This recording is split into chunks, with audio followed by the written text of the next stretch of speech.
നമസ്കാരം. Live at 6 ആരംഭിക്കുകയാണ്. തലക്കെട്ടുകൾ. ശബരിമല സ്വർണ്ണമോഷണത്തിലെ ഗൂഢാലോചനയും അന്വേഷിക്കണമെന്ന് ഹൈക്കോടതി. പ്രാഥമിക റിപ്പോർട്ട് കോടതിക്ക് കൈമാറി അന്വേഷണ സംഘം. നിലവിലെ കക്ഷികളെ ഒഴിവാക്കി സ്വമേധയാ പുതിയ കേസെടുത്ത് ഹൈക്കോടതി. നടപടികൾ മുഴുവൻ രഹസ്യ സ്വഭാവത്തോടെ അടച്ചിട്ട മുറിയിൽ.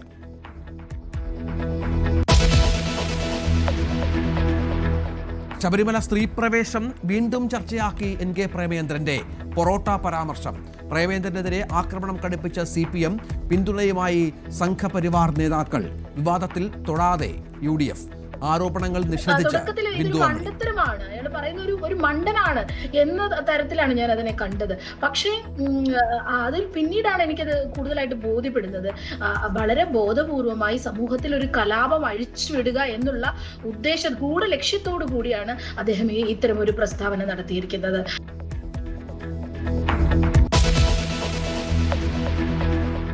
നാല് ദിവസത്തെ സന്ദർശനത്തിനായി രാഷ്ട്രപതി ദ്രൗപദി മുർമു എത്തുന്നു. ഗവർണറും മുഖ്യമന്ത്രിയും വിമാനത്താവളത്തിൽ രാഷ്ട്രപതിയെ സ്വീകരിക്കും. നാളെ രാഷ്ട്രപതി ശബരിമലയിലേക്ക്.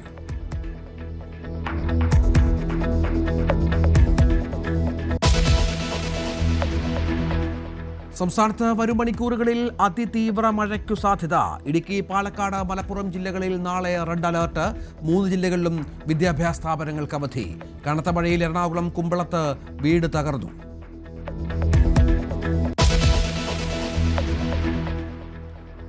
തിരുവനന്തപുരം പാളയത്തെ ആഡംബര ഹോട്ടലിൽ ഗുണ്ടാ സംഘങ്ങളുടെ കൂട്ടത്തല്ല്. സംഘർഷമുണ്ടായത് DJ പാർട്ടിക്കിടെ ശനിയാഴ്ച രാത്രി. ഹോട്ടലിന് പുറത്ത് യുവാവിനെ തല്ലിച്ചതയ്ക്കുന്ന ദൃശ്യങ്ങളും പുറത്ത്. ഗുണ്ടാപിരിവിനെ ചൊല്ലിയുള്ള കുടിപ്പകയെന്ന് സൂചന.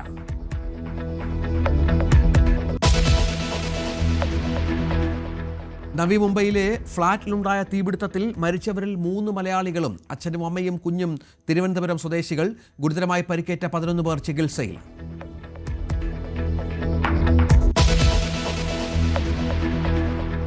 സംസ്ഥാന സ്കൂൾ കായികമേളയ്ക്ക് തിരുവനന്തപുരത്ത് തുടക്കം. ഒളിമ്പിക്സ് മാതൃകയിലുള്ള മീറ്റിൽ പങ്കെടുക്കുന്നത് 20,000-ഓളം കുട്ടികൾ. മഴ ഭീഷണിയിലും മേള ഗംഭീരമാക്കാൻ സർക്കാർ.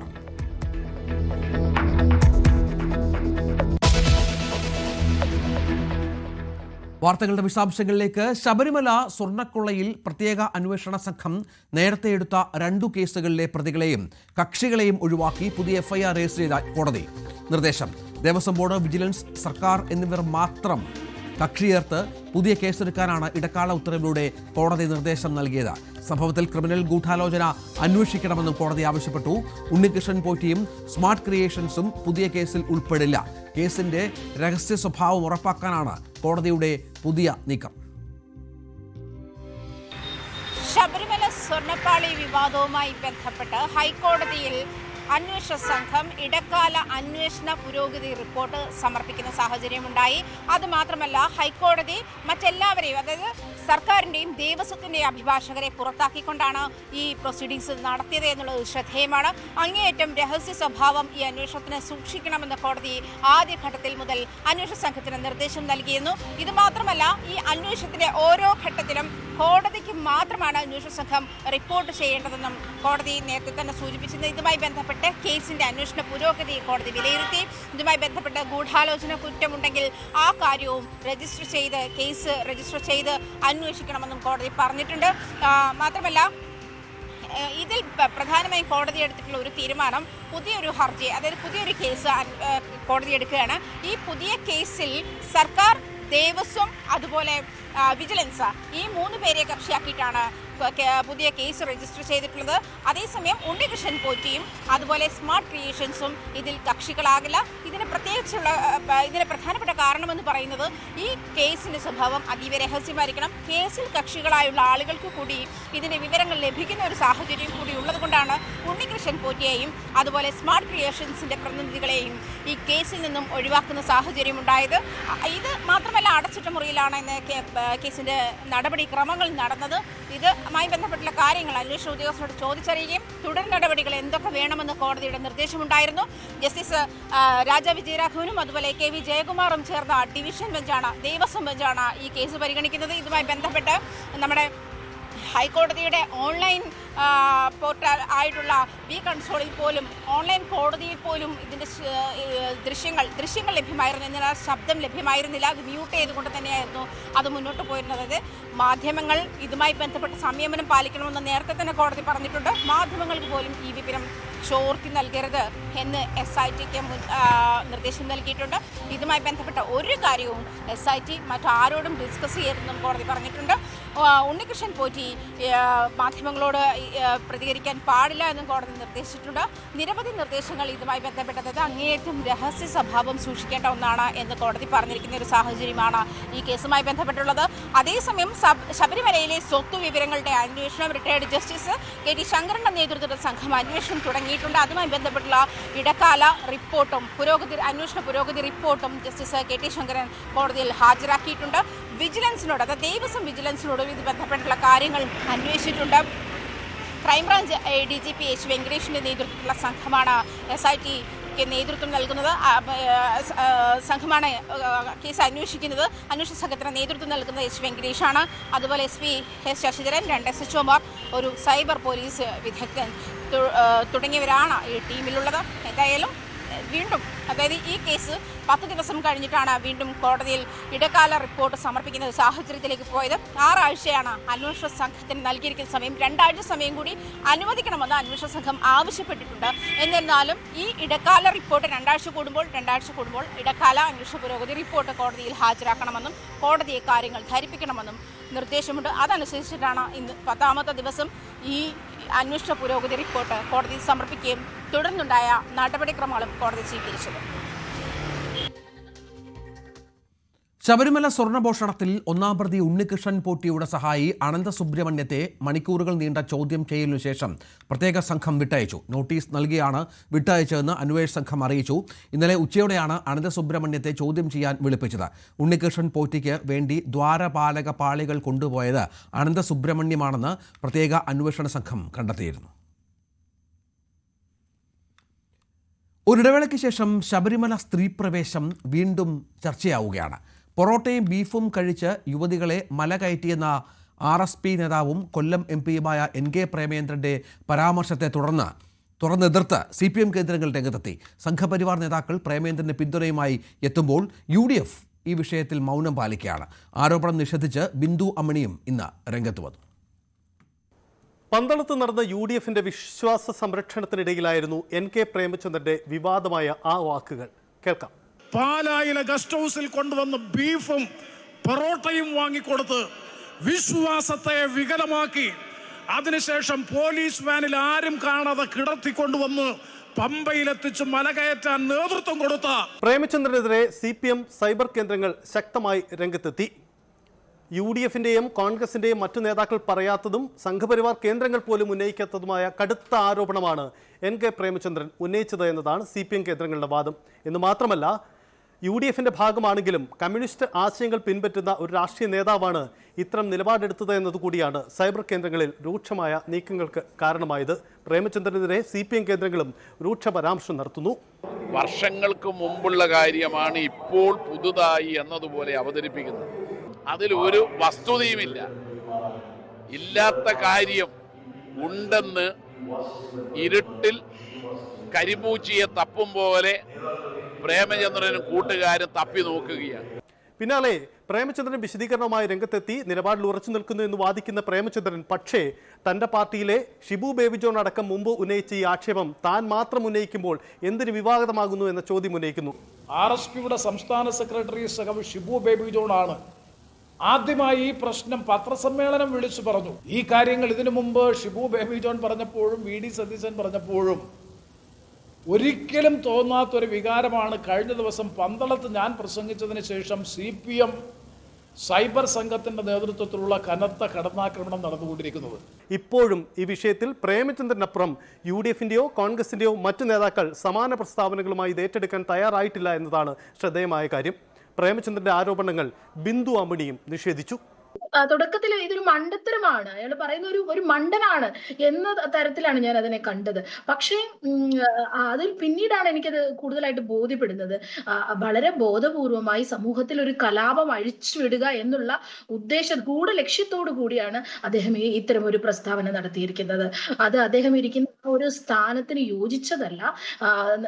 ഭരണഘടനയോട് പുലർത്തേണ്ടുന്ന കുറച്ച് ഉത്തരവാദിത്തങ്ങളുണ്ട്. ഇതിവിടുത്തെ ജനങ്ങളോടുള്ള വെല്ലുവിളിയാണ്.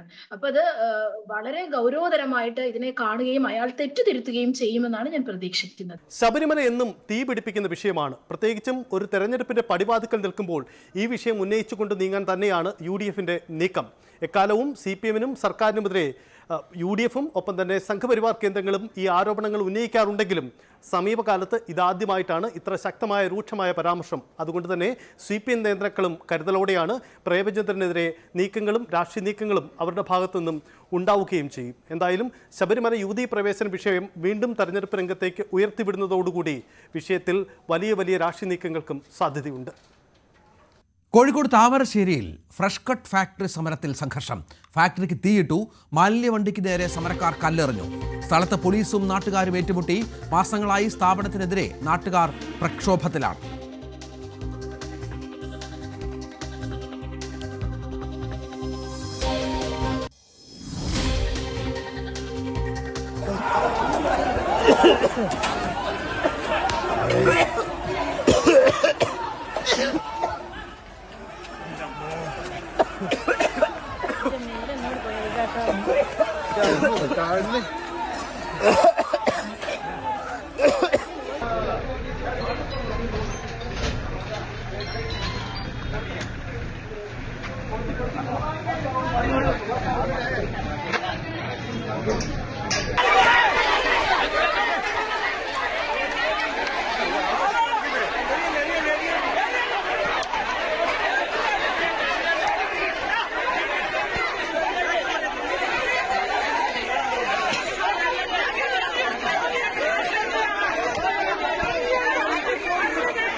കോഴിക്കോട് ഈ സംഭവം വലിയ സംഘർഷത്തിന് ഇടയാക്കി. താമരശ്ശേരിയിലെ ഫ്രഷ് കട്ട് ഫാക്ടറിക്കെതിരെയാണ് ഈ സമരം കഴിഞ്ഞ കുറേ നാളായി ഉണ്ട്. ഇന്നിപ്പോൾ ഇതുമായി ബന്ധപ്പെട്ട് പോലീസുമായി വലിയ സംഘർഷമുണ്ടായി എന്നാണ് മനസ്സിലാക്കേണ്ടത്. പോലീസും നാട്ടുകാരും തമ്മിൽ ഏറ്റുമുട്ടുന്ന ദൃശ്യങ്ങൾ കൂടി ഇപ്പോൾ പുറത്ത് വന്നിട്ടുണ്ട്. അതിശക്തമായ സമരമാണ് ഇതുമായി ബന്ധപ്പെട്ട് ഉണ്ടായിരുന്നത് എന്നാണ് മനസ്സിലാക്കേണ്ടത്.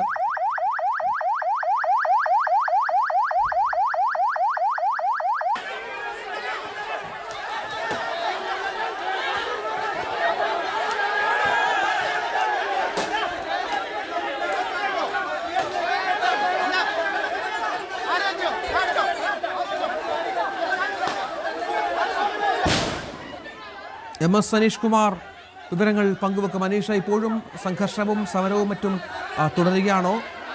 എന്താണ് ഇതിൻ്റെ ഒരു പശ്ചാത്തലം? നാട്ടുകാർ ഒന്നടങ്കം ഈ ഫാക്ടറിക്കെതിരാണോ?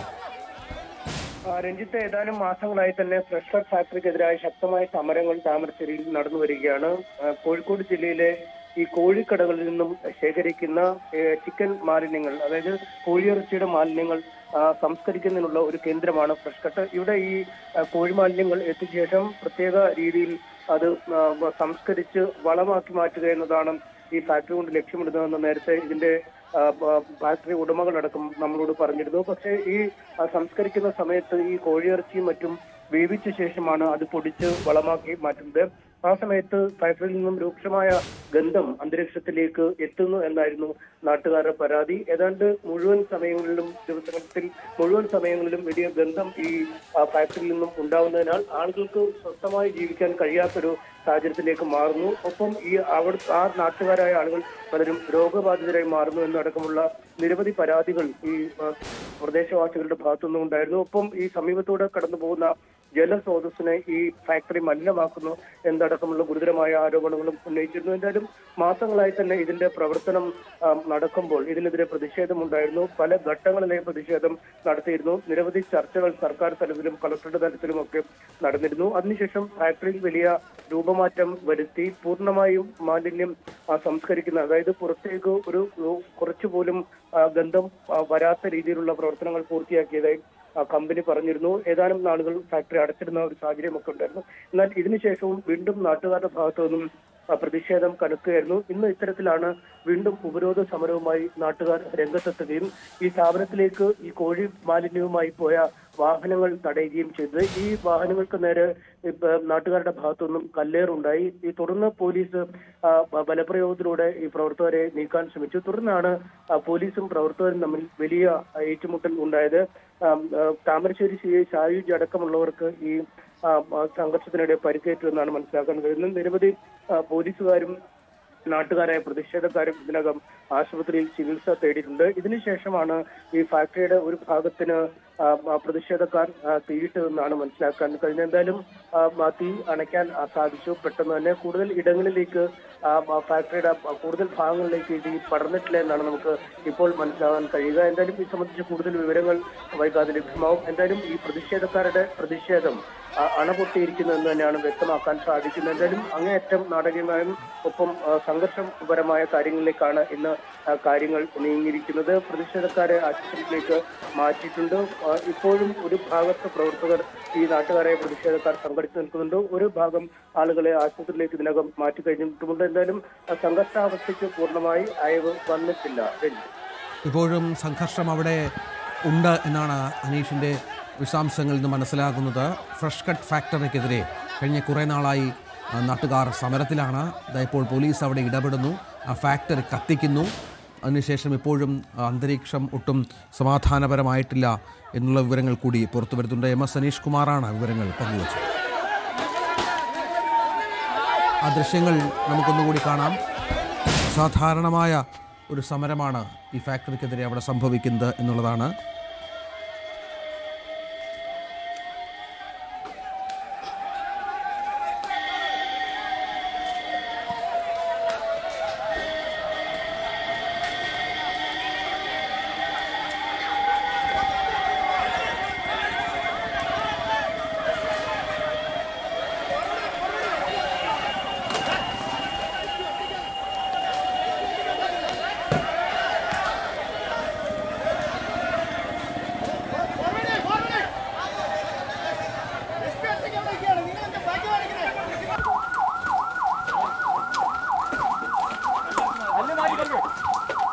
അനീഷ, ഈ ഫാക്ടറി പൂർണ്ണമായും കത്തി നശിച്ചോ?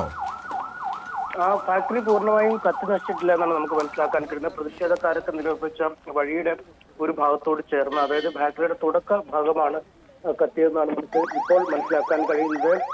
ഫയർഫോഴ്സ് ഉദ്യോഗസ്ഥരടക്കം സ്ഥലത്തെത്തി തീ അണച്ചിരുന്നു. പോലീസും വലിയ തോതിൽ ആ സ്ഥലത്ത് സംഘടിച്ചിട്ടുണ്ടായിരുന്നു. എന്തായാലും പൂർണ്ണമായി ഫാക്ടറി കത്തിയിട്ടില്ല. ഫാക്ടറിയുടെ ഒരു ഭാഗമാണ് കത്തിയതെന്നാണ് മനസ്സിലാക്കാൻ കഴിയുന്നത്. എന്തായാലും ഇത് സംബന്ധിച്ച് കൃത്യമായ വിശദാംശങ്ങൾ എത്രമാത്രം നാശനഷ്ടം കമ്പനിക്ക് ഉണ്ടായി എന്നത് സംബന്ധിച്ചുള്ള വിശദാംശം അല്പസമയത്തിനകം ഉടമകൾ വ്യക്തമാക്കിയേക്കും. എന്തായാലും ഫാക്ടറിക്കെതിരായ പ്രതിഷേധം അതിര് കടന്നിരിക്കുന്നു. ഫാക്ടറിയുടെ ഒരു ഭാഗത്തിന് തീയിട്ടിരിക്കുന്നു എന്നാണ് നമുക്കിപ്പോൾ മനസ്സിലാക്കാൻ കഴിയുന്നത്.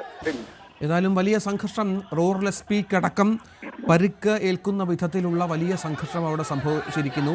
നമുക്ക് ആ ദൃശ്യങ്ങളിൽ ശബ്ദങ്ങളൊക്കെ കേൾക്കാം. അനീഷ്, SP സ്ഥലത്തേക്ക് എത്തിക്കൊണ്ടിരിക്കുകയാണ് എന്ന് മറ്റും പറഞ്ഞ് കൂടുതൽ പോലീസ് സന്നാഹം അങ്ങോട്ടേക്ക് എത്തുകയും കാര്യങ്ങൾ നിയന്ത്രണ വിധേയമാക്കാനും ഒക്കെയുള്ള ശ്രമങ്ങളായിരിക്കും അല്ലേ? നാട്ടുകാർ പിരിഞ്ഞു പോകാൻ സാധ്യതയുണ്ടോ?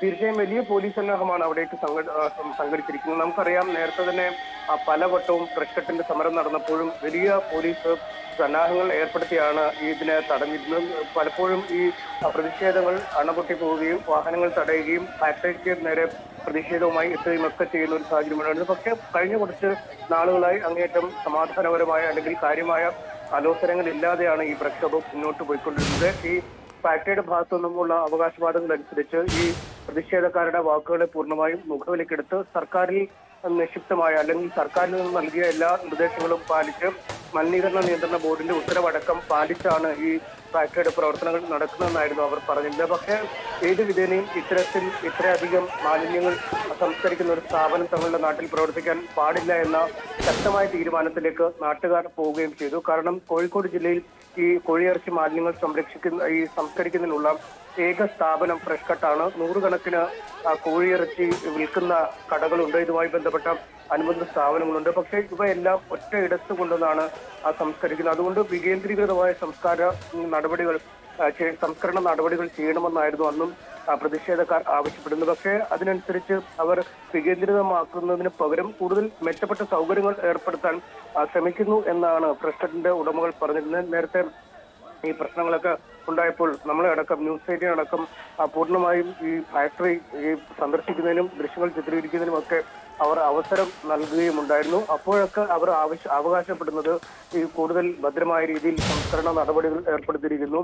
ഈ നാട്ടുകാർ പറഞ്ഞ രീതിയിൽ പുറത്തേക്ക് മണം വരാതിരിക്കാനായി പ്രത്യേക ചേംബറുകളൊക്കെ തിരിച്ച് ആ ചേംബറുകൾക്കുള്ളിലാണ് സംസ്കരിക്കുന്നത്. പലപ്പോഴും ഈ കോഴി മാലിന്യങ്ങൾ ഈ ഫാക്ടറിയിലേക്ക് ഇറക്കുമ്പോൾ, അതായത് ഈ സംസ്കരണശാലയിലേക്ക് ഇറക്കുമ്പോഴാണ് ആ മണം വരുന്നത്. അതിനും പ്രത്യേക സൗകര്യങ്ങൾ ഏർപ്പെടുത്തി എന്നൊക്കെ അവർ പറഞ്ഞിരുന്നു. പക്ഷേ നാട്ടുകാർക്ക് ഒരു തരത്തിലും ബോധ്യമാവുന്നില്ല. കാരണം ഈ ഫാക്ടറി ദീർഘകാല അടിസ്ഥാനത്തിൽ ഒരു മാലിന്യ നിർമ്മാർജ്ജന കേന്ദ്രമാണെങ്കിൽ പോലും അത് നാട്ടുകാർക്ക് ശല്യമായി മാറുകയാണ്. ഒപ്പം ഈ നാട്ടിലെ രോഗാതുരായി മാറുന്ന ആളുകളുടെ അളവ് കൂടുന്നു, ജലസ്രോതസ്സുകൾ മലിനമാവുന്നു, കുട്ടികൾക്ക് സ്കൂളിൽ പോകാൻ കഴിയുന്നില്ല എന്നടക്കമുള്ള നിരവധി പ്രശ്നങ്ങളാണ് അവർ ഉന്നയിക്കുന്നത്. എന്തായാലും ഈ ആശങ്കയുമായി ഈ ഫാക്ടറി അടച്ചുപൂട്ടുക എന്നതിൽ പുറമെ യാതൊരു ഒത്തുതീർപ്പും ഇല്ല എന്നാണ് അവർ വ്യക്തമാക്കുകയും ചെയ്തത്. എന്തായാലും അങ്ങനെയുള്ള ആ സമരമാണ് ഇന്ന് അങ്ങേറ്റം പ്രകോപനത്തിലേക്ക് നീങ്ങിയിരിക്കുന്നത്. റൂറലിസ്റ്റ് അടക്കമുള്ള ആളുകളും വൻ പോലീസ് സന്നാഹം സ്ഥലത്തെത്തിയിട്ടും നിയന്ത്രിക്കാൻ കഴിയാത്തൊരവസ്ഥയിലേക്കും കാര്യങ്ങൾ നീങ്ങിയത്. എന്തായാലും നിലവിൽ കാര്യങ്ങൾ നിയന്ത്രണ വിധേയമായിരിക്കുന്നു.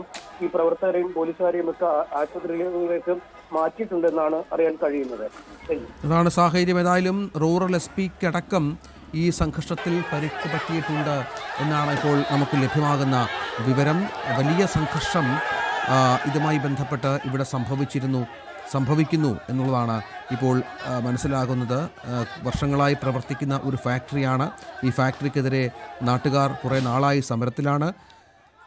നാട്ടുകാർക്ക് ശല്യമായപ്പോൾ അല്ലെങ്കിൽ അവരുടെ ജീവിതത്തിനടക്കം വലിയ പ്രതിസന്ധിയായപ്പോഴാണ് ഇത്തരമൊരു കടുത്ത നടപടിയിലേക്ക് അവർ എത്തിയത് എന്ന് വേണം മനസ്സിലാക്കാൻ.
ഫ്രഷ് കട്ട് ഫാക്ടറിയിലാണ് ഈ വലിയ സമരവും സംഘർഷവും ഉണ്ടായിരിക്കുന്നത്. ഇപ്പോഴും അത് പൂർണ്ണമായും പരിഹരിച്ചിട്ടില്ല എന്ന് വേണം നമുക്ക് മനസ്സിലാക്കാൻ.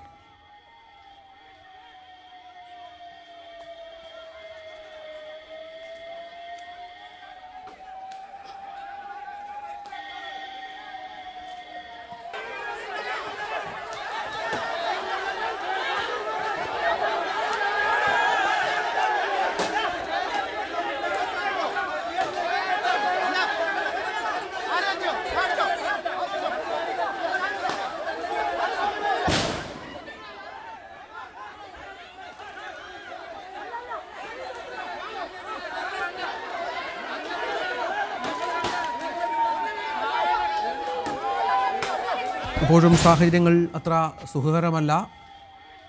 ഈ സംഘർഷം ഇപ്പോഴും പൂർണ്ണമായും നിയന്ത്രണ വിധേയമായിട്ടില്ല. പോലീസ് അതിനുള്ള ശ്രമങ്ങൾ നടത്തുകയാണ് എന്നാണ് മനസ്സിലാകുന്നത്. മറ്റു വാർത്തയിലേക്ക് പോകണം. സംസ്ഥാനത്ത് വരും മണിക്കൂറുകളിൽ അതിതീവ്ര മഴയ്ക്കു സാധ്യതയെന്ന് കാലാവസ്ഥാ നിരീക്ഷണ വകുപ്പ്. ഇടുക്കി, പാലക്കാട്, മലപ്പുറം ജില്ലകളിൽ നാളെ റെഡ് അലേർട്ടാണ്. 3 ജില്ലകളിലും മുഴുവൻ വിദ്യാഭ്യാസ സ്ഥാപനങ്ങൾക്ക് നാളെ അവധി പ്രഖ്യാപിച്ചിട്ടുണ്ട്. നേരത്തെ 12 ജില്ലകളിൽ മഞ്ഞ അലേർട്ട് പ്രഖ്യാപിച്ച കാലാവസ്ഥാ വകുപ്പ് ഇന്ന് 5 ജില്ലകളിൽ ഓറഞ്ച് അലേർട്ടും പ്രഖ്യാപിച്ചിട്ടുണ്ട്. വി വിനോദ് ഏറ്റവും പുതിയ വിവരങ്ങൾ പങ്കുവെക്കും. വിനോദ്, അതിശക്തമായ മഴയാണ് വരാനിരിക്കുന്നത്. ഇന്നും സംസ്ഥാനത്തിന്റെ വിവിധ ജില്ലകളിൽ മഴയുണ്ടായിരുന്നു, നാശനഷ്ടങ്ങൾ സംഭവിച്ചിട്ടുണ്ട്. മഴ 2-3 ദിവസം കൂടി തുടരുമെന്നാണോ മനസ്സിലാക്കേണ്ടത്? രഞ്ജിത്ത്, അങ്ങനെ തന്നെയാണ്. നേരത്തെ നൽകിയിരുന്ന ജാഗ്രതാ മുന്നറിയിപ്പുകളിലൊക്കെ വലിയ മാറ്റമാണ് ഉണ്ടായിരിക്കുന്നത്. നാളെ 3 ജില്ലകളിൽ റെഡ് അലർട്ട് പ്രഖ്യാപിച്ചിട്ടുണ്ട്. അതെല്ലാം നേരത്തെ ഓറഞ്ച് അലർട്ടായി നിലനിന്നതാണ്. പക്ഷേ ഇപ്പോഴത്തെ സാഹചര്യത്തിൽ അതെല്ലാം തന്നെ റെഡ് അലർട്ടാക്കി മാറ്റിയിട്ടുണ്ട്. 3 ജില്ലകളിൽ അവധി പ്രഖ്യാപിക്കുകയും ചെയ്തു. ഇടുക്കി, പാലക്കാട്, മലപ്പുറം ജില്ലകളിലാണ് ഇപ്പോൾ റെഡ് അലർട്ട് പ്രഖ്യാപിച്ചിട്ടുള്ളത്. ഇവിടങ്ങളിൽ അതീവ ജാഗ്രതാ നിർദ്ദേശം നിലനിൽക്കുകയാണ്. ദ്രുതകർമ്മസേനയുടെ ഉൾപ്പെടെ NDRFിൻ്റെ ഉൾപ്പെടെയുള്ള സേനാംഗങ്ങൾ സജ്ജമാകണമെന്ന നിർദ്ദേശം നൽകിയിട്ടുണ്ട്. അതോടൊപ്പം തന്നെ റവന്യൂ വകുപ്പിൻ്റെ ഇടപെടൽ കൃത്യമായി നടക്കുന്നുണ്ട്. ആളുകളെ മാറ്റിപ്പാർപ്പിക്കേണ്ടതുണ്ടെങ്കിൽ അതിനുള്ള സംവിധാനങ്ങൾ, അതോടൊപ്പം തന്നെ മണ്ണിടിച്ചിലും ഉരുൾപൊട്ടലും സാധ്യതയുള്ള സ്ഥലങ്ങളിൽ പ്രത്യേക ജാഗ്രത നിലനിൽക്കുന്നുണ്ട്. ഇപ്പോഴത്തെ ഒരു കാലാവസ്ഥയുടെ സാഹചര്യം ഇങ്ങനെയാണ്. തെക്ക് പടിഞ്ഞാറൻ ബംഗാൾ ഉൾക്കടലിൽ രൂപപ്പെട്ട ന്യൂനമർദ്ദമാണ് ശക്തി പ്രാപിച്ചിട്ടുള്ളത്. പടിഞ്ഞാറ്, വടക്ക് പടിഞ്ഞാറ് ദിശയിലേക്ക് നീങ്ങി നാളെ ഉച്ചയോടുകൂടി വടക്കൻ തമിഴ്നാട്, തെക്കൻ ആന്ധ്രാപ്രദേശങ്ങൾക്ക് തീരത്തേക്കും അതിനോട് ചേർന്ന തെക്കൻ പടിഞ്ഞാറൻ ബംഗാൾ ഉൾക്കടലിനും പടിഞ്ഞാറൻ മധ്യബംഗാൾ ഉൾക്കടലിനും മുകളിലായി തീവ്ര ന്യൂനമർദ്ദമായി ശക്തി പ്രാപിക്കുമെന്നാണ് കാലാവസ്ഥാ നിരീക്ഷണ കേന്ദ്രം അറിയിച്ചിട്ടുള്ളത്. ഇതിൻ്റെ അടിസ്ഥാനത്തിലാണ് തമിഴ്നാടും കേരളവും പുതുച്ചേരിയും തെക്കൻ ആന്ധ്രാപ്രദേശ് തീരവും ഉൾപ്പെടെയുള്ള പ്രദേശങ്ങളിൽ ഇങ്ങനെയൊരു ശക്തമായ മഴയ്ക്ക് സാധ്യത എന്ന മുന്നറിയിപ്പ് വരുന്നത്. അതോടൊപ്പം തന്നെ ഇന്നിപ്പോൾ ഒറ്റപ്പെട്ട മഴ സംസ്ഥാനത്ത് പല ഭാഗങ്ങളിലായി ഒറ്റപ്പെട്ട ശക്തമായ മഴ ലഭിച്ചിരുന്നു. തിരുവനന്തപുരത്ത് നെയ്യാറ്റിൻകരയിലും കോഴിക്കോട് കൊയിലാണ്ടിയിലുമാണ് കഴിഞ്ഞ 24 മണിക്കൂറിനുള്ളിൽ ഏറ്റവും കൂടുതൽ മഴ ലഭിച്ചിരിക്കുന്നത്. നെയ്യാറ്റിൻകരയിൽ 109 മില്ലിമീറ്ററും കൊയിലാണ്ടിയിൽ 86 മില്ലിമീറ്റർ മഴയും ലഭിച്ചു. നേരത്തെ പറഞ്ഞതുപോലെ തന്നെ ഈ കാലാവസ്ഥാ അറിയിപ്പിൽ, മഴയുമായി ബന്ധപ്പെട്ടുള്ള മുന്നറിയിപ്പിൽ ഇപ്പോൾ കാലാവസ്ഥാ നിരീക്ഷണ വകുപ്പാണ് മാറ്റം വരുത്തിയിട്ടുള്ളത്. ഇന്ന് 5 ജില്ലകളിൽ ഓറഞ്ച് അലർട്ട് പ്രഖ്യാപിച്ചിട്ടുണ്ട്. നേരത്തെ പറഞ്ഞതുപോലെ നാളെ 3 റെഡ് അലർട്ട്. എറണാകുളം, ഇടുക്കി, തൃശ്ശൂർ, പാലക്കാട്, മലപ്പുറം ജില്ലകളിലാണ് ഇപ്പോൾ ഓറഞ്ച് അലർട്ട് നിലനിൽക്കുന്നത്. അവിടങ്ങളിലെല്ലാം തന്നെ കൃത്യമായ ജാഗ്രതാ നിർദ്ദേശത്തിൻ്റെ അടിസ്ഥാനത്തിൽ ഉദ്യോഗസ്ഥരുടെ ഒക്കെ വലിയ സാന്നിധ്യമുണ്ട്. രക്ഷാപ്രവർത്തകർ അല്ലെങ്കിൽ അഗ്നിശമന സേനയുള്ള സംവിധാനങ്ങൾ എല്ലാ മുന്നൊരുക്കങ്ങളും പൂർത്തിയാക്കിയിട്ടുണ്ട്. നാളെ ഇടുക്കി, പാലക്കാട്, മലപ്പുറം ജില്ലകളിലെ അവധി അത് നമ്മൾ സൂചിപ്പിച്ചതാണ്. മുഴുവൻ വിദ്യാഭ്യാസ സ്ഥാപനങ്ങൾക്കും അവധി പ്രഖ്യാപിച്ചു കഴിഞ്ഞു. ആലപ്പുഴ, പത്തനംതിട്ട, ആലപ്പുഴ, കോട്ടയം, എറണാകുളം, തൃശ്ശൂർ, കോഴിക്കോട്, വയനാട് ജില്ലകളിൽ നാളെ ഓറഞ്ച് അലർട്ടും പ്രഖ്യാപിച്ചിട്ടുണ്ട്. അതായത് സംസ്ഥാന വ്യാപകമായി തന്നെ ശക്തമായ മഴയ്ക്ക് ഉള്ള സാധ്യത. മാത്രമല്ല തുലാവർഷത്തിൻ്റെ ഒരു പ്രത്യേകത എന്നത് ഇടിമിന്നലോടുകൂടിയ മഴയാണ്. പല സ്ഥലങ്ങളിലായി കഴിഞ്ഞ ദിവസങ്ങളിൽ പലർക്കും മിന്നലേറ്റുള്ള പരിക്കുകൾ സംഭവിച്ച വാർത്തകൾ പുറത്തു വന്നിരുന്നു. അതുകൊണ്ട് തന്നെ മഴയെ മാത്രമല്ല മിന്നലിനെയും ഭയക്കേണ്ട സാഹചര്യമുണ്ട്. 40 മുതൽ 50 കിലോമീറ്റർ വരെ വേഗത്തിൽ കാറ്റ് വീശാൻ സാധ്യതയുള്ളതിനാൽ 25 വരെ കടലിൽ പോകുന്നതിന് വിലക്ക് ഏർപ്പെടുത്തിയിട്ടുണ്ട്. പ്രത്യേകിച്ച് മത്സ്യത്തൊഴിലാളികൾക്ക് ഉൾപ്പെടെ ഇതിൻ്റെ ജാഗ്രതാ നിർദ്ദേശം നൽകിയിട്ടുണ്ട്. മലയോര മേഖലകളിലേക്കുള്ള ടൂറിസം യാത്രകൾ ഒഴിവാക്കണമെന്ന നിർദ്ദേശമുണ്ട്. അവധി ദിവസങ്ങളാണെങ്കിൽ കൂടി അങ്ങനെ യാത്രകൾ ഒഴിവാക്കണം. ഏറ്റവും ആവശ്യമായ യാത്രകൾ മാത്രമേ പാടുള്ളൂ എന്ന അറിയിപ്പാണ് വന്നിട്ടുള്ളത്. ഒരുപക്ഷെ നേരത്തെയൊക്കെ ശക്തമായ മഴയുണ്ടായപ്പോൾ ഇടുക്കിയിലൊക്കെ ട്രക്കിംഗ് ഉൾപ്പെടെ നിരോധിച്ചിരുന്നു. ആ തരത്തിലുള്ള അറിയിപ്പ് വരുമെന്ന് തന്നെയാണ് നമ്മൾ മനസ്സിലാക്കുന്നത്. വ്യാഴാഴ്ച കണ്ണൂർ, കാസർഗോഡ് ജില്ലകളിൽ ഓറഞ്ച് അലർട്ടും പ്രഖ്യാപിച്ചിട്ടുണ്ട്. ഏതായിരുന്നാലും അടുത്ത 5 ദിവസം ഒറ്റപ്പെട്ട ശക്തമായും അതോടൊപ്പം തന്നെ പരക്കെ സംസ്ഥാനത്ത് സാമാന്യം ഭേദപ്പെട്ട രീതിയിൽ മഴ ലഭിക്കുമെന്ന അറിയിപ്പാണ് കേന്ദ്ര കാലാവസ്ഥാ വകുപ്പിൽ നിന്ന് ലഭിക്കുന്നത്. രഞ്ജിത്ത്, കനത്ത മഴയിൽ എറണാകുളം കുമ്പളത്ത് വീട് തകർന്നു വീണു. 100 കണ്ണിയിൽ ബൈജുവിന്റെ വീടാണ് തകർന്നത്. പുലർച്ചെയാണ് അപകടം. 35 വർഷത്തോളം പഴക്കമുള്ളതാണ് വീട്. വീടിനുള്ളിൽ ഉറങ്ങിക്കിടക്കുകയായിരുന്ന ബൈജു അത്ഭുതകരമായിട്ടാണ് രക്ഷപ്പെട്ടത്.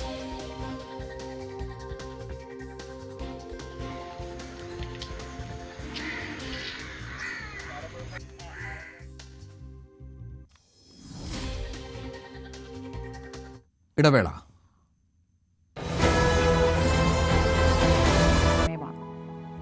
ആരെയാണ് തിരുത്തുക?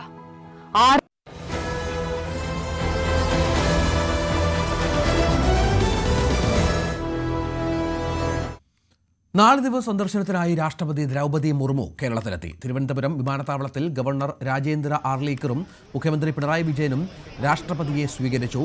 രാഷ്ട്രപതി നാളെ ശബരിമലയിൽ ദർശനം നടത്തും.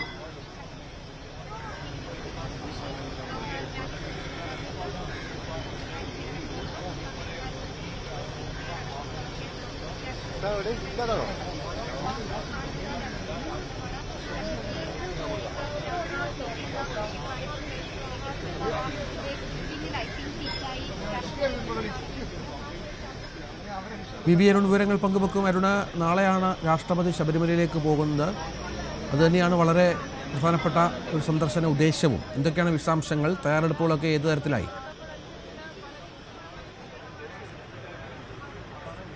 4 ദിവസത്തെ സന്ദർശനത്തിന് വേണ്ടിയാണ് രാഷ്ട്രപതി ദ്രൗപദി മുർമു കേരളത്തിലെത്തിയത്. വിമാനത്താവളത്തിൽ മുഖ്യമന്ത്രി പിണറായി വിജയനും ഗവർണർ രാജേന്ദ്ര വിശ്വനാഥ് ആർലേക്കറും ചേർന്ന് രാഷ്ട്രപതിയെ സ്വീകരിച്ചു. നാളെ രാവിലെ 8 മണിയോടുകൂടി രാഷ്ട്രപതി ഇവിടെ നിന്ന് ഹെലികോപ്റ്ററിൽ നിലയ്ക്കലിലേക്ക് പോകും. നിലയ്ക്കലിൽ ഹെലിപാഡിൽ എല്ലാ സൌകര്യങ്ങളും ഏർപ്പെടുത്തിയിരുന്നു. പക്ഷേ കാലാവസ്ഥ പ്രതികൂലമാണെങ്കിലും മറ്റു ചില മാർഗ്ഗങ്ങളും ആലോചിക്കുന്നുണ്ട്. കോന്നിയിൽ തന്നെ മറ്റൊരു സ്കൂളിന്റെ ഗ്രൌണ്ടിൽ ഇറങ്ങുന്നതിനുള്ള സാധ്യതകളും സുരക്ഷാ വിഭാഗം തേടുന്നുണ്ട്. ഏതായാലും ഇന്ന് രാത്രി രാജ്ഭവനിലാകും രാഷ്ട്രപതി തങ്ങുക. നാളെ നിലയ്ക്കലിൽ നിന്ന് പമ്പയിലേക്ക് റോഡ് മാർഗമാകും രാഷ്ട്രപതി പോവുക. അവിടെ പമ്പയിൽ കെട്ടുനിറച്ച് പ്രത്യേക വാഹനത്തിൽ രാഷ്ട്രപതിയും സംഘവും സന്നിധാനത്തേക്ക് എത്തും. 18-ാം പടി ചവിട്ടി രാഷ്ട്രപതി സന്നിധാനത്തേക്ക് പ്രവേശിക്കുമ്പോൾ അവിടെ പൂർണ്ണ കുംഭം നൽകി അവരെ സ്വീകരിക്കാനാണ് ഇപ്പോൾ ആലോചിക്കുന്നത്. അതിനുള്ള തയ്യാറെടുപ്പുകളാണ് നടക്കുന്നത്. 50 വർഷങ്ങൾക്ക് ശേഷമാണ് ഇന്ത്യയുടെ രാഷ്ട്രപതി സന്നിധാനത്തേക്ക് എത്തുന്നത്. നേരത്തെ വി ഗിരി രാഷ്ട്രപതിയായിരിക്കെ 70കളിൽ സന്നിധാനത്ത് ശബരിമലയിൽ എത്തിയിരുന്നു. ഏതായാലും വളരെ ഏറ്റവും പ്രധാനപ്പെട്ട ഈ സന്ദർശനം ഏറ്റവും പ്രധാനപ്പെട്ട ഘട്ടം രാഷ്ട്രപതിയുടെ ശബരിമല സന്ദർശനമാണ്. നാളെ വൈകിട്ടോടുകൂടി ശബരിമലയിൽ നിന്ന് പമ്പയിൽ നിന്ന് രാഷ്ട്രപതി തിരികെ രാജ്ഭവനിലെത്തും. ഗവർണർ ഒരുക്കിയിട്ടുള്ള വിരുന്നിൽ രാഷ്ട്രപതി പങ്കെടുക്കും. രാഷ്ട്രപതിക്കും വേണ്ടിയാണ് വിരുന്നൊരുക്കിയിട്ടുള്ളത്. അതിൽ മുഖ്യമന്ത്രിയും കേന്ദ്രമന്ത്രിമാരും മറ്റ് പ്രധാനപ്പെട്ട വ്യക്തികളും ക്ഷണിക്കപ്പെട്ട അതിഥികളും പങ്കെടുക്കും. മറ്റന്നാൾ രാവിലെ KR നാരായണന്റെ പ്രതിമ രാജ്ഭവനിൽ രാഷ്ട്രപതി അനാച്ഛാദനം ചെയ്യും. രാംനാഥ് കോവിന്ദ് രാഷ്ട്രപതിയായിരിക്കെയാണ് രാജ്ഭവനിലെത്തുമ്പോൾ ഇവിടെ മലയാളി കൂടിയായ KR നാരായണന്റെ പ്രതിമ സ്ഥാപിക്കാൻ നിർദ്ദേശം നൽകിയത്. അന്ന് ആരിഫ് മുഹമ്മദ് ഖാനായിരുന്നു സംസ്ഥാന ഗവർണർ. മുഹമ്മദ് ഖാനും രാംനാഥ് കോവിന്ദും മറ്റന്നാളത്തെ ചടങ്ങിൽ പങ്കെടുക്കുന്നുണ്ട്. അതിനുശേഷം രാഷ്ട്രപതി ശിവഗിരിയിൽ ശ്രീനാരായണ ഗുരു സമ്മേളനത്തിൽ പങ്കെടുക്കും. അവിടെ നിന്ന് കോട്ടയത്തേക്ക് പോകുന്ന രാഷ്ട്രപതി അവിടുത്തെ പരിപാടിയിൽ പങ്കെടുത്ത ശേഷമാകും അടുത്ത ദിവസം കൊച്ചിയിലേക്ക് പോവുക. കൊച്ചിയിൽ നിന്ന് രാഷ്ട്രപതി ഡൽഹിയിലേക്ക് മടങ്ങും. ഏതായാലും ശബരിമല സന്ദർശനം തന്നെയാണ് രാഷ്ട്രപതിയുടെ ഇത്തവണത്തെ രാഷ്ട്രപതിയുടെ വരവിന് തൊട്ട് മുൻപ് ടെക്നിക്കൽ ഏരിയയ്ക്ക് മുന്നിൽ ബൈക്ക് കേടായത് പോലീസിനെ അല്പമൊന്ന് അങ്കലാപ്പിലാക്കി. ഗവർണറുടെ വാഹനവ്യൂഹം എത്തിയ സമയത്താണ് ബൈക്ക് കേടായത്. പിന്നെ പോലീസ് ബൈക്ക് തൂക്കി മാറ്റുകയായിരുന്നു. നമുക്ക് ആ ദൃശ്യങ്ങളിൽ അത് കാണാം. ഒരു ബൈക്ക് അവിടെ കേടാകുന്നു. തുടർന്ന് പോലീസ് പരിഭ്രാന്തരാകുന്നു. പിന്നീട് ഏറെ പണിപ്പെട്ട് ഈ ബൈക്ക് ഇവിടെ നിന്ന് മാറ്റുകയും മറ്റും ചെയ്യുകയായിരുന്നു. അരുണ, അതിന്റെ വിശദാംശങ്ങൾ എന്താണ്?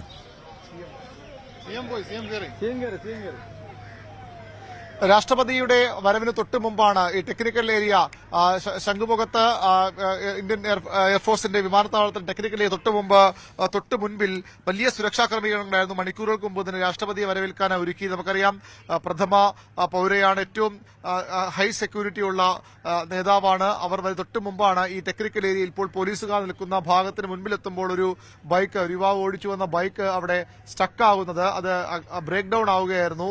തുടർന്ന് അവിടെ നിന്ന് ഉന്തി മാറ്റാൻ പോലീസുകാർ ആവശ്യപ്പെട്ടെങ്കിലും സാധിച്ചില്ല. പിന്നീട് അതിനെ തുടർന്നാണ് ഈ പോലീസുകാർ ദൃശ്യങ്ങളിലുള്ളതുപോലെ പോലീസുകാരുടെ സഹായത്തോടു കൂടി ആ യുവാവ് വാഹനം തൂക്കി മാറ്റുന്നത്. അതിനിടയിൽ തന്നെ ഗവർണറുടെ വാഹനവ്യൂഹവും അതിന് മുന്നിൽ എത്തിയിരുന്നു. ഏതാനും നിമിഷങ്ങൾക്കെങ്കിലും പോലീസിനൊരു ആശങ്കയുണ്ടാക്കിയ നടപടിയാണ്. സ്വാഭാവികമായും ഒരു അപകടമാണ്, അല്ലെങ്കിൽ വളരെ പെട്ടെന്നുണ്ടായ ഒരു ബ്രേക്ക് ഡൌൺ ആണ്. പക്ഷേ അത് ഒരു സുരക്ഷാ വീഴ്ച എന്ന നിലയിൽ കാര്യങ്ങൾ പോകുന്നതിന് മുമ്പ് തന്നെ പോലീസ് ഇടപെട്ട് ആ വാഹനം അവിടെ നിന്ന് മാറ്റുകയായിരുന്നു. അത് കഴിഞ്ഞ് 5-10 മിനിറ്റ് കഴിയുമ്പോൾ രാഷ്ട്രപതി ഇവിടെ എത്തി. മുഖ്യമന്ത്രി അതിന് മുമ്പ് തന്നെ ഇതിനുള്ളിലേക്ക് പ്രവേശിച്ചിരുന്നു. ഗവർണറുടെ വാഹനവ്യൂഹം തൊട്ടു പിന്നാലെ യുവാവ് ഉള്ളപ്പോൾ തന്നെ അവിടെ ഗവർണറുടെ വാഹനവ്യൂഹം വരികയും പോലീസ് അയാളെ മറച്ച് സുരക്ഷ ഒരുക്കി നിൽക്കുകയും ചെയ്തു നമുക്ക് കാണാൻ കഴിഞ്ഞിരുന്നു. രഞ്ജിത്ത്, ശരി. മറ്റു വാർത്തയിലേക്ക് അമിതമായി അയൺ ഗുളികകൾ കഴിച്ച കുട്ടികൾക്ക് ദേഹാസ്വാസ്ഥ്യം. കൊല്ലം മൈനാഗപ്പള്ളി മിലാദി ഷെരീഫ് ഹയർ സെക്കൻഡറി സ്കൂളിലെ കുട്ടികൾക്കാണ് ശാരീരിക ബുദ്ധിമുട്ടുകൾ ഉണ്ടായത്. 6 കുട്ടികളെ ആശുപത്രിയിൽ പ്രവേശിപ്പിച്ചു. ഇന്ന് അയൺ ഗുളിക കൊടുക്കുകയുണ്ടായി. അപ്പോൾ അത് ഒരു സ്ലിപ്പ് 15 ഗുളിക വീതമാണ് ഉള്ളത്. അപ്പോൾ ആ ഗുളിക കുട്ടികൾക്ക് കൊടുത്തപ്പോൾ എൻ്റെ ഇരട്ടക്കുട്ടികളായിരുന്നു. അപ്പോൾ ഒരു 8ാം ക്ലാസ്സിൽ പഠിക്കുകയായിരുന്നു. അതുകൊണ്ട് തന്നെ അതിൻ്റെ കൂടെയുള്ള 4 കുട്ടികൾ കൂടെ ഇതുകൊണ്ട് ഗുളിക കഴിച്ചു. ഛർദ്ദിലും മറ്റ് ദേഹാസ്വാസ്ഥ്യം ഉണ്ടാവുകയും ശാസ്താംകോട്ട താലൂക്ക് ഹോസ്പിറ്റലിൽ അഡ്മിറ്റ് ചെയ്യുകയും ചെയ്തായിരുന്നു. അപ്പോൾ അവിടെ ഡോക്ടർമാരുടെ പരിചരണം അവർ പറഞ്ഞത് അവിടെ ഒക്കില്ല, ബുദ്ധിമുട്ട് ഉണ്ടെന്നതിൻ്റെ അടിസ്ഥാനത്തിൽ ഞാൻ റെഫർ ചെയ്യുന്നു എന്ന് പറഞ്ഞു. അങ്ങനെ കൊല്ലത്ത് ഡിസ്ട്രിക്റ്റിലോട്ട് ഈ 2 കുട്ടികളെ ഇവിടെ അഡ്മിറ്റ് ചെയ്യുകയും ബാക്കിയുള്ളവർ ശാസ്താംകോട്ട ഭരണിക്കാവ് ആസ്റ്റർ മെഡിസിറ്റിയിലോട്ടാണ് കൊണ്ടുപോയത്. പിന്നെ അവരുടെ അപകടനിലയെല്ലാം തരണം ചെയ്തിട്ടുണ്ടെന്നാണ് ഞാൻ വിളിച്ചപ്പോൾ പറഞ്ഞത്.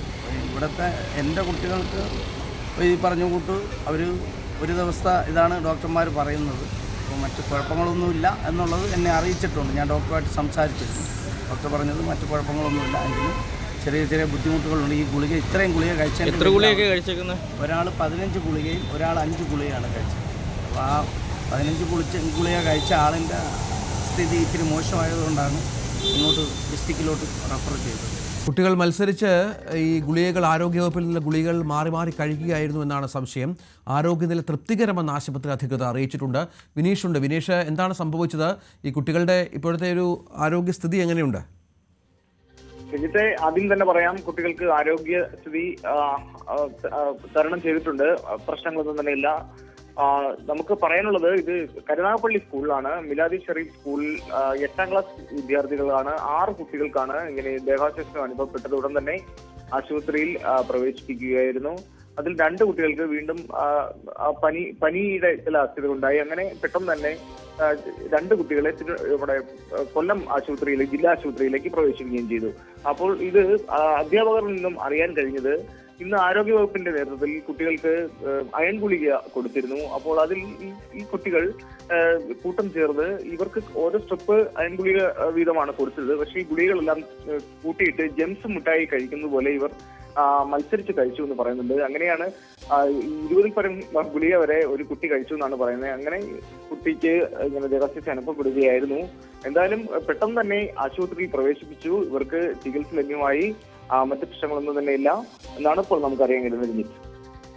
അതാണ് സംഭവം. ഏതായാലും കുട്ടികൾക്ക് ഇപ്പോൾ തൽക്കാലം പ്രശ്നങ്ങളൊന്നുമില്ല, ഭീഷണിയൊന്നുമില്ല എന്നാണ് മനസ്സിലാക്കേണ്ടത്. തിരുവനന്തപുരം പാളയത്തെ ആഡംബര ഹോട്ടലിൽ DJ പാർട്ടിക്കിടെ ഗുണ്ടാ സംഘങ്ങൾ തമ്മിൽ കൂട്ടത്തല്ല്. കഴിഞ്ഞ ശനിയാഴ്ച രാത്രി ഉണ്ടായ സംഘർഷത്തിന്റെ ദൃശ്യങ്ങൾ പുറത്തു വന്നു.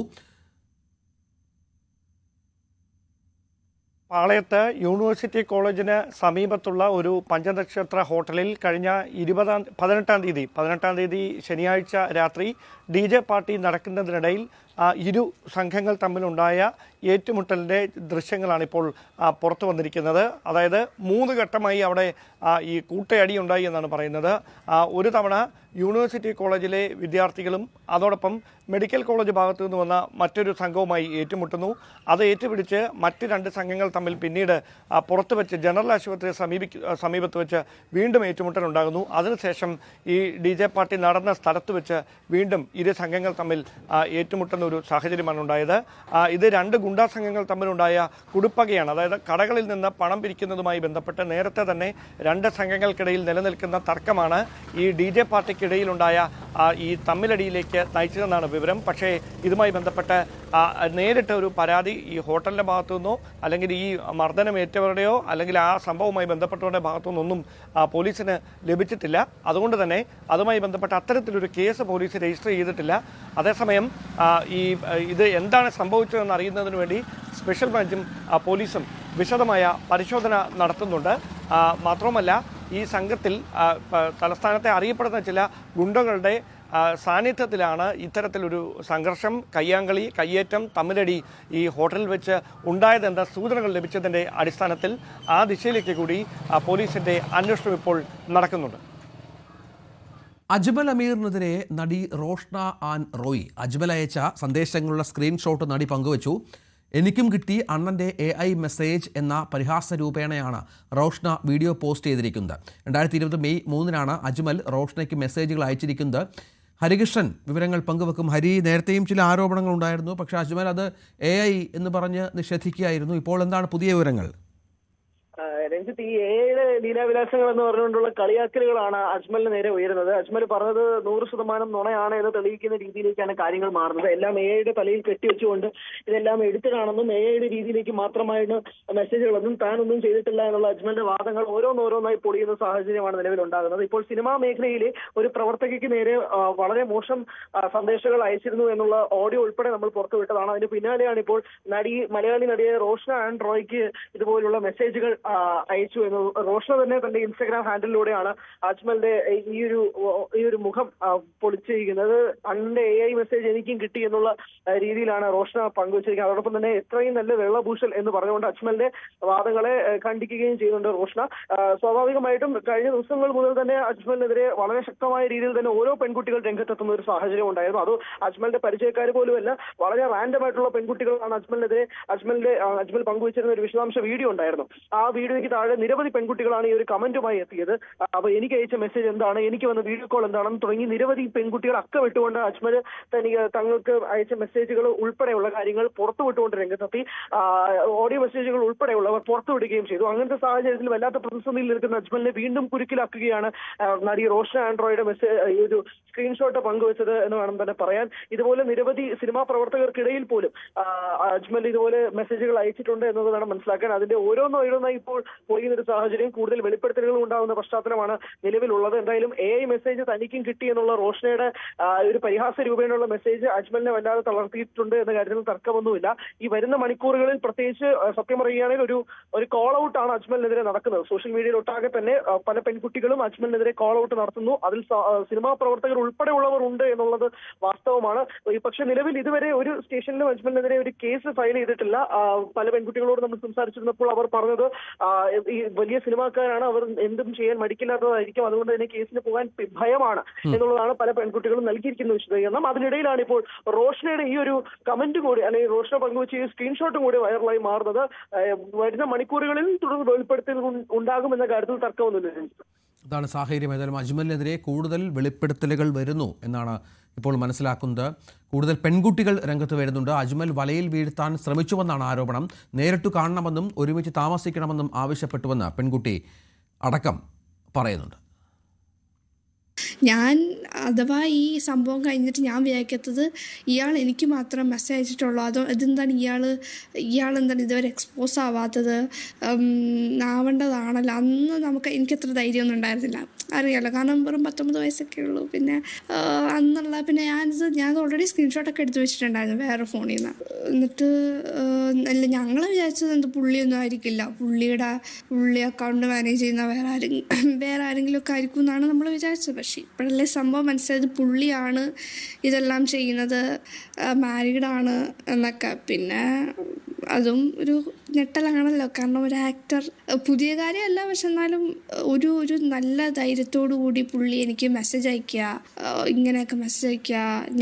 ഞാൻ എന്തെങ്കിലും സെക്സ് അങ്ങനെ ഒരു ഇതിൽ പോയിട്ടല്ലല്ലോ, ലൈക്ക് ഞാൻ ആ ഒരു ഇതിൽ ഇൻട്രസ്റ്റഡ് അങ്ങനെയൊന്നും ചോദിച്ചിട്ടല്ലല്ലോ. പുള്ളി ഇങ്ങോട്ട് തന്നെ വീട് എവിടെ കാണാൻ വരുന്നുണ്ടോ, ഞാനിവിടെ വരുന്നുണ്ട്, നമുക്ക് മീറ്റ് ചെയ്യാം എന്നൊക്കെ പറഞ്ഞിട്ടുള്ള ഇതേപോലെ രീതിയിലാണ് എനിക്കും ഇങ്ങനെ വന്നിട്ടുണ്ട്. അപ്പോഴാണ് നമുക്ക് എന്തോ സ്പെല്ലിംഗ് മിസ്റ്റേക്കൊക്കെ തുടങ്ങിയത്.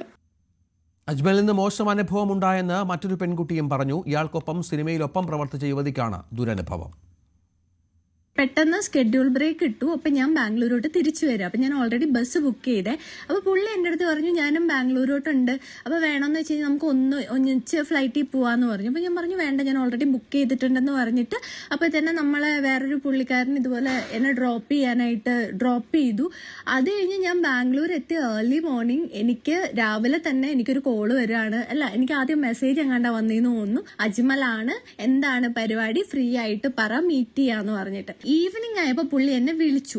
എന്നെ വിളിച്ചിട്ട് എന്നോട് പറഞ്ഞൊരു കാര്യം എന്ന് വെച്ച് കഴിഞ്ഞാൽ സെയിം ആണ് ഞാനിപ്പം യൂട്യൂബിലൊക്കെ കണ്ടുകൊണ്ടിരുന്ന വീഡിയോയിൽ പലരും പറയുന്ന സെയിം കാര്യങ്ങളാണ് ഞാനും കേട്ടത് കേട്ടോ. അപ്പൊ എൻ്റെ അടുത്ത് പറഞ്ഞൊരു കാര്യം, ഞാൻ ആ സമയത്ത് ഹോസ്റ്റലിലാണ് സ്റ്റേ ചെയ്യണേ. അപ്പൊ എന്നോട് പറഞ്ഞു ഇതുപോലെ ആൾ ഇന്ദിരാനഗറാണ് സ്റ്റേ ചെയ്യണേ, ആൾക്ക് ഈവനിങ് അപ്പം താൻ ഇങ്ങോട്ട് വാ, നമുക്കൊരു പാർട്ടിയൊക്കെ ചെയ്യാം എന്നുള്ള രീതിയിലാണ് എന്നെ വിളിച്ചത്. അപ്പൊ ഞാൻ പറഞ്ഞു ഇല്ല, എനിക്ക് ഇത്ര സമയമാകുമ്പം എൻ്റെ ഹോസ്റ്റൽ അടയ്ക്കും. അപ്പോൾ പറഞ്ഞു ഇല്ലടോ, താൻ എന്തായാലും ഇങ്ങോട്ട് വായോ, ഇവിടെ തന്നെ സ്റ്റേ ഒക്കെ അറേഞ്ച് ചെയ്യാന്ന് പറഞ്ഞു. അപ്പൊ ഞാൻ പറഞ്ഞു ഇല്ല, അത് ശരിയാവില്ല, കാരണം എൻ്റെ ഹോസ്റ്റലിൽ ഇങ്ങനെ ടൈമിംഗ് ഉണ്ട്, അപ്പൊ എനിക്ക് ഇറങ്ങാൻ പറ്റില്ല എന്ന് പറഞ്ഞു. പിന്നെ നമ്മൾ സെറ്റിൽ വെച്ചിട്ട് പിന്നെയും ബ്രേക്ക് കഴിഞ്ഞ് ഞാൻ തിരിച്ച് സെറ്റിൽ എത്തിക്കഴിഞ്ഞപ്പോഴാണ് നമ്മളിങ്ങനെ ഓരോ എന്താ പറയാ, നമ്മളെ ഇങ്ങനെ അപ്രോച്ച് ചെയ്യുന്ന രീതിയിലുള്ള എന്താ പറയാ കാണിക്കലൊക്കെ ഞാൻ കണ്ടായിരുന്നു. നവി മുംബൈയിലുണ്ടായ തീപിടുത്തത്തിൽ മലയാളി കുടുംബത്തിലെ 3 പേരടക്കം 4 മരണം. തിരുവനന്തപുരം സ്വദേശികളാണ് മരിച്ചത്. ഷോർട്ട് സർക്യൂട്ടാണ് അപകടകാരണം. ഇന്ന് പുലർച്ചെ 12:40ഓടെയാണ് അപകടം. നവി മുംബൈയിലെ വാഷി സെക്ടർ 14-ലെ രാഹേജ റെസിഡൻസിയിലാണ് തീ പടർന്നത്. അപകടത്തിൽ 4 പേർക്കാണ് ദാരുണാന്ത്യം. ഇതിൽ 3 പേർ തിരുവനന്തപുരം സ്വദേശികളാണ്. പൂജ രാജൻ, സുന്ദർ ബാലകൃഷ്ണൻ, 6 വയസ്സുകാരി വേദിക സുന്ദർ ബാലകൃഷ്ണൻ എന്നിവരാണ് മരിച്ച മലയാളികൾ. ഇവർ വർഷങ്ങളായി മുംബൈയിലാണ് താമസം. മരിച്ച മറ്റൊരാൾ മഹാരാഷ്ട്ര സ്വദേശിയാണ്. അപ്പാർട്ട്മെന്റിലെ 10ാം നിലയിലാണ് ആദ്യം തീ പടർന്നത്. പിന്നീട് 11, 12 നിലയിലേക്ക് അതിവേഗം വ്യാപിച്ചു. അപകടത്തിൽ 10-ലേറെ പേർക്ക് പരിക്കേറ്റു. ഷോർട്ട് സർക്യൂട്ടാണ് തീപിടുത്തത്തിന് കാരണമെന്നാണ് പ്രാഥമിക നിഗമനം. അപകടത്തെ തുടർന്ന് 3 ഫ്ളാറ്റുകളിലേക്ക് തീ പടർന്നു. ഇതോടെ കുടുംബത്തിന് പുറത്തിറങ്ങാൻ സാധിച്ചില്ലെന്നും അവർ കുടുങ്ങിക്കിടന്നതായും ദൃക്സാക്ഷികൾ പറയുന്നു. എന്നാൽ തീ പടരുന്നത് ശ്രദ്ധയിൽപ്പെട്ട മറ്റു താമസക്കാർ ഓടി രക്ഷപ്പെട്ടു. വിവിധയിടങ്ങളിൽ നിന്നുള്ള ഫയർഫോഴ്സ് യൂണിറ്റ് എത്തിയാണ് തീ കെടുത്തിയത്. News desk, news 18. ബംഗളൂരുവിൽ 5ാം ക്ലാസ് വിദ്യാർത്ഥിയെ സ്കൂൾ പ്രിൻസിപ്പൽ ക്രൂരമായി മർദ്ദിച്ചുവെന്ന് പരാതി. സ്വകാര്യ സ്കൂളിനെതിരെ കുട്ടിയുടെ മാതാവ് പരാതി നൽകി. അധ്യാപകരും പ്രിൻസിപ്പാളും ചേർന്ന് കുട്ടിയെ തടഞ്ഞുവെച്ച് ക്രൂരമായി മർദ്ദിച്ചുവെന്നാണ് പരാതി.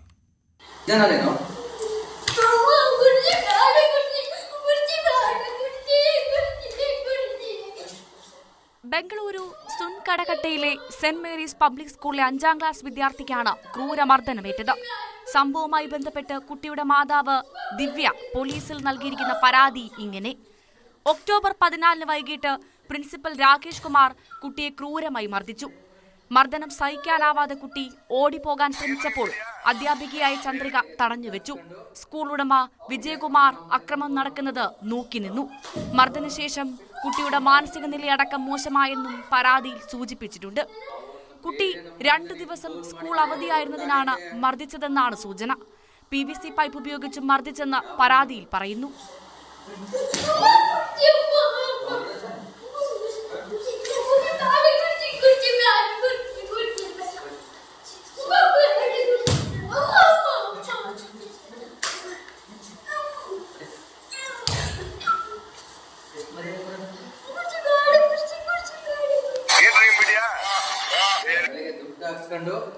മകനെ മർദ്ദിച്ചത് ചോദ്യം ചെയ്തതിന് സ്കൂൾ മാനേജ്മെന്റ് തന്നെയും കുടുംബത്തെയും ഭീഷണിപ്പെടുത്തിയെന്നും കുട്ടിയുടെ മാതാവ് പരാതിയിൽ പറയുന്നു. സ്കൂളിൽ നിന്നും TC വാങ്ങി പോകണമെന്നാണ് സ്കൂൾ മാനേജ്മെന്റിന്റെ നിർദ്ദേശം. തനിക്കും കുടുംബത്തിനും പോലീസ് സംരക്ഷണം വേണമെന്നും കുട്ടിയുടെ മാതാവ് ദിവ്യ ആവശ്യപ്പെട്ടു. സ്കൂൾ പ്രിൻസിപ്പൽ രാജേഷ് കുമാർ, അധ്യാപിക ചന്ദ്രിക, സ്കൂൾ ഉടമ വിജയകുമാർ എന്നിവർക്കെതിരെ കർശന നടപടി വേണമെന്നാണ് കുട്ടിയുടെ മാതാവിന്റെ ആവശ്യം. പരാതിയിൽ പോലീസ് കേസ് രജിസ്റ്റർ ചെയ്ത് അന്വേഷണം തുടങ്ങി. കുട്ടിയുടെ മെഡിക്കൽ പരിശോധന, സ്കൂളിലെ CCTV ദൃശ്യങ്ങൾ എന്നിവ കേന്ദ്രീകരിച്ചാണ് പോലീസ് അന്വേഷണം. News desk, news 18. ബംഗളൂരുവിൽ ഒല സ്കൂട്ടറിലെ എഞ്ചിനീയറുടെ ആത്മഹത്യയിൽ കമ്പനി CIOക്കെതിരെ കേസെടുത്ത പോലീസ്. കഴിഞ്ഞ സെപ്റ്റംബർ 28-നാണ് അരവിന്ദിനെ ആത്മഹത്യ നിലയിൽ കണ്ടെത്തിയത്. അരവിന്ദിന്റെ മുറിയിൽ നിന്ന് 28 പേജുള്ള ആത്മഹത്യാ കുറിപ്പും കണ്ടെത്തിയിരുന്നു. അരവിന്ദിന് കമ്പനി വേതനവും ആനുകൂല്യങ്ങളും നിഷേധിച്ചുവെന്നും ഇതിലുള്ള മാനസിക സംഘർഷത്തെ തുടർന്ന് ജീവനൊടുക്കിയെന്നും പോലീസിന് നൽകിയ പരാതിയിൽ സഹോദരൻ ആരോപിച്ചു. മരണത്തിന് പിന്നാലെ 17 ലക്ഷത്തിലധികം രൂപ കമ്പനി അക്കൗണ്ടിൽ ക്രെഡിറ്റ് ചെയ്തിരുന്നു. ഇതിൽ സംശയം തോന്നിയതോടെയാണ് സഹോദരൻ പരാതി നൽകിയത്. CEO ഭവീഷ് അഗർവാളിനൊപ്പം മറ്റൊരു സീനിയർ ഉദ്യോഗസ്ഥനായ സുബ്രതോ കുമാർ എന്നിവർക്കെതിരെയും കേസെടുത്തിട്ടുണ്ട്. അതേസമയം കമ്പനിയും ആരോപണ വിധേയരും കോടതിയെ സമീപിച്ചിരിക്കുകയാണ്.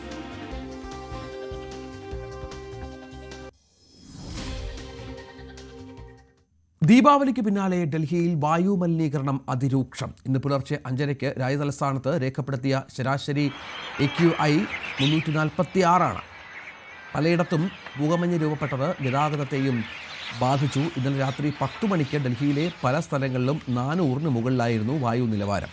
ശരീരത്തിന് ഹാനികരമായ അതിഗുരുതര ആരോഗ്യ പ്രശ്നങ്ങൾ ഈ നിലയിൽ ഉണ്ടാകാനിടയുണ്ട്. പ്രായമായവരും കുട്ടികളും പരമാവധി വീടുകളിൽ തന്നെ തുടരണമെന്ന് സർക്കാർ നിർദ്ദേശിച്ചു. പുറത്തിറങ്ങുമ്പോൾ മാസ്ക് ധരിക്കണമെന്നും നിർദ്ദേശമുണ്ട്. സുപ്രീം കോടതി ഉത്തരവ് പ്രകാരം ഇത്തവണ ഡൽഹിയിൽ ഗ്രീൻ ക്രാക്കേഴ്സാണ് ദീപാവലി ദിവസം പൊട്ടിച്ചത്. എന്നാൽ സമീപ പ്രദേശങ്ങളിലെ പടക്കങ്ങളുടെ ഉപയോഗം തലസ്ഥാന നഗരിയെയും ബാധിക്കുകയായിരുന്നു. H-1B വിസയിൽ കടുംപിടുത്തം വിട്ട് അമേരിക്കയിൽ താമസിക്കുന്നവർക്ക് വിസ പുതുക്കുന്നതിന് $1,00,000 കെട്ടിവെക്കേണ്ട എന്നാണ് US സിറ്റിസൺഷിപ്പ് ആൻഡ് ഇമിഗ്രേഷൻ സർവീസസിൻ്റെ നിർദ്ദേശം. പുതുതായി വിസയ്ക്ക് അപേക്ഷിക്കുന്നവർക്ക് മാത്രമേ ഭീമമായ വിസ ഫീസ് ബാധകമാകൂ. അമേരിക്കയിൽ വൻ പ്രതിസന്ധി സൃഷ്ടിച്ച് ഷട്ട്ഡൗൺ. ധനാനുമതി ബിൽ വീണ്ടും സെനറ്റിൽ പരാജയപ്പെട്ടതോടെ അടച്ചുപൂട്ടൽ 21-ാം ദിവസത്തിലേക്ക് കടന്നു. തുടർച്ചയായ 11-ാം തവണയാണ് ബില്ല് പരാജയപ്പെടുന്നത്. ഭരണസ്തംഭനത്തെ തുടർന്ന് ലക്ഷക്കണക്കിന് സർക്കാർ ജീവനക്കാർക്കാണ് ശമ്പളം വൈകുന്നത്. ഇനി സ്വർണം വെള്ളി നിരക്കുകൾ. കവിത ഗോൾഡ് ആൻഡ് ഡയമണ്ട്സ് ഇന്നത്തെ സ്വർണം വെള്ളി നിരക്കുകൾ നിങ്ങൾക്കായി സമർപ്പിക്കുന്നത് Kavitha gold and diamonds, the versatile jewellery. സ്വർണം 22 ക്യാരറ്റ് ഗ്രാമിന് 12,170, പവന് 97,360. സ്വർണം 18 ക്യാരറ്റ് ഗ്രാമിന് 10,065, പവന് 80,520. വെള്ളി ഗ്രാമിന് 185, കിലോയ്ക്ക് 1,85,000. കവിത ഗോൾഡ് ആൻഡ് ഡയമണ്ട്സ് ഇന്നത്തെ സ്വർണം വെള്ളി നിരക്കുകൾ നിങ്ങൾക്കായി സമർപ്പിച്ചത് Kavitha gold and diamonds, the versatile jewellery. Prime debate കാണാം. മഞ്ജുഷ് ഗോപാൽ ചേരും.